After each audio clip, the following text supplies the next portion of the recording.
Hi viewers, welcome to Tamil Adinal YouTube channel. நம்ம சேனல்ல நீங்க இன்னும் சப்ஸ்கிரைப் பண்ணல அப்படினா உடனே சப்ஸ்கிரைப் பண்ணிக்கோங்க. கூடவே அந்த பெல் பட்டனையும் கிளிக் பண்ணிக்கோங்க. இன்னைக்கு நம்ம செம்பருத்தி சீரியல்ல சொல்லப்படுற புதினா டீ எப்படி பண்றது அப்படின்றத பார்க்க போறோம். ஏற்கனவே பார்ட் 1ல என்ன பார்த்திருக்கோம் அப்படினா பால் யூஸ் பண்ணி புதினா டீ எப்படி பண்றது அப்படின்றத பார்த்திருக்கோம். இப்போ பால் யூஸ் பண்ணாம எப்படி பண்றது அப்படின்றத பார்க்க போறோம். இந்த புதினா இலைகள் இருக்கு இல்லையா, கடையில் வாங்கிட்டு வந்த புதினா இலைகளை மட்டும் எடுத்துட்டு அந்த தண்டு இருக்கு இல்லையா, தண்டை வந்துட்டு வீட்டில் நட்டு வச்சோம், அது நல்லா வளர்ந்துருக்கு. நீங்களும் வேஸ்ட் ஆகாம இந்த மாதிரி ஏதாவது ஒரு கிடைக்கிற இடத்துல நட்டு வச்சு அதை வளர்த்துக்கோங்க. ஓகேவா? இப்போ புதினா டீ பண்ண என்னென்ன தேவை அப்படின்றத நம்ம பார்க்க போறோம். இப்போ வந்துட்டு நல்லா எடுத்து வாஷ் பண்ணி வச்சிருக்க புதினா இலைகள் இந்த மாதிரி கொஞ்சம் ஒரு 10-20 இலைகளுக்கு மேலே எடுத்துக்கோங்க புதினா இலைகளை. அதுக்கப்புறம் துருவி வச்சிருக்க இஞ்சி வந்துட்டு துருவி வச்சிருக்க, நீங்கள் கட் பண்ண முடிஞ்சால் சின்னதாக கட் பண்ணி போட்டுக்கோங்க. அப்புறம் இதை வந்துட்டு நாட்டு சர்க்கரை மட்டுமே யூஸ் பண்ணுங்க, வேற எதையுமே யூஸ் பண்ணாதீங்க அப்படின்ட்டு நான் தொடர்ந்து சொல்லிக்கிட்டே வரேன். கண்டிப்பாக நாட்டு சர்க்கரை மட்டுமே யூஸ் பண்ணுங்க, அதுதான் உடலுக்கு நல்லது. அப்புறம் வந்துட்டு ஒரு பாத்திரம் எடுத்துக்கோங்க. பாத்திரம் எடுத்து ஸ்டவ் ஆன் பண்ணிட்டு அதில் தண்ணி எவ்வளோ டீ வேணுமோ அந்த அளவுக்கு தண்ணி ஊற்றி தண்ணியை வச்சு நல்லா கொதிக்க விடுங்க. நல்லா கொதிச்சு வரும்போது என்ன பண்ணுறீங்க அப்படின்னு பார்த்தீங்கன்னா, நம்ம துருவி வச்சிருக்க இஞ்சி எடுத்துட்டு இதில் ஆட் பண்ணிக்கோங்க. இஞ்சி ஆட் பண்ணிடுங்க. ஸோ தேவையான அளவு கொஞ்சமாக போட்டுக்கோங்க. ஓகேவா?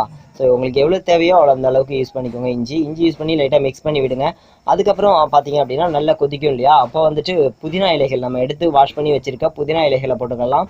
புதினா இலைகளை போட்டதும் நல்லா கொதிச்சு வரணும். நல்லா கொதிக்கும் போது அந்த புதினா இலைகளுடைய சாறு இருக்கு இல்லையா, அது எல்லாமே அந்த தண்ணியில் இறங்கி அந்த தண்ணி வந்துட்டு பச்சை கலராக மாறணும். இஞ்சியும் புதினாவும் கலந்ததும் நல்ல ஒரு டேஸ்ட் கொடுக்கும். இஞ்சி லைட்டாக காரம் கொடுக்கும், புதினா வந்துட்டு நல்ல ஒரு வாசம் கொடுக்கும். இது இரண்டும் சேரும்போது என்ன ஆகும் அப்படின்னு பார்த்தீங்கன்னா, நம்ம உடலில் இருக்கிற தேவையில்லாத கொழுப்புகளை அறவே அகற்றிடும். ஸோ இப்போ வந்துட்டு நம்ம சர்க்கரை ஆட் பண்ணிக்கலாம். கொஞ்சம் லேட்டாக நல்லா கொதிச்சு வந்ததும் சர்க்கரை ஆட் பண்ணலாம். ஸோ நாட்டு சர்க்கரை மட்டுமே யூஸ் பண்ணுங்கள். திரும்ப நான் அதை சொல்கிறேன். ஓகேவா? சர்க்கரை ஆட் பண்ணிட்டோம். நல்லா கொதிக்கும், நல்லா கொதிக்க விடுங்க. நல்லா கொதிக்க விட்டதும் அதுக்கப்புறம் இதை எடுத்து ஃபில்ட்ரு பண்ணி நீங்கள் சர்வ் பண்ணுங்கள். ஸோ ரொம்ப டேஸ்ட்டாகவும் இருக்கும், ரொம்ப ரொம்ப ரொம்ப ஹெல்த்தியாக இருக்கும். ஸோ கண்டிப்பாக இதை தொடர்ந்து குடிச்சிட்டு வந்தீங்க அப்படின்னா உங்கள் உடலில் இருக்கிற தேவையில்லாத கொழுப்புகளை அகற்றும். ஆனால் அதுக்கான எனர்ஜியை கண்டிப்பாக கொடுக்கும். நல்ல ஒரு எனர்ஜெட்டிக்காக இருக்கும். உங்கள் உடலில் இருக்க தேவையில்லாத கொழுப்புகளை அறவே அகற்றிடும். எந்த ஒரு பிரச்சனையும் இருக்காது. சூப்பராக இருக்கும். நீங்கள் ரொம்ப லைட்டாக வெயிட்டாக இருக்கணும் அப்படின்னு ஆசைப்பட்டீங்கன்னா கண்டிப்பாக இந்த டீயை தொடர்ந்து சாப்பிடுவாங்க. கண்டிப்பாக உங்களுக்கு யூஸ்ஃபுல்லாக இருக்கும். நம்ம சேனலில் நீங்கள் இன்னும் சப்ஸ்கிரைப் பண்ணல அப்படின்னா உடனே சப்ஸ்கிரைப் பண்ணிக்கோங்க. கூடவே அந்த பெல் பட்டனையும் கிளிக் பண்ணிக்கோங்க. இந்த வீடியோக்கு ஒரு லைக் அண்ட் ஷேர் பண்ணிக்கோங்க. தேங்க்ஸ் ஃபார் வாட்சிங். பாய்.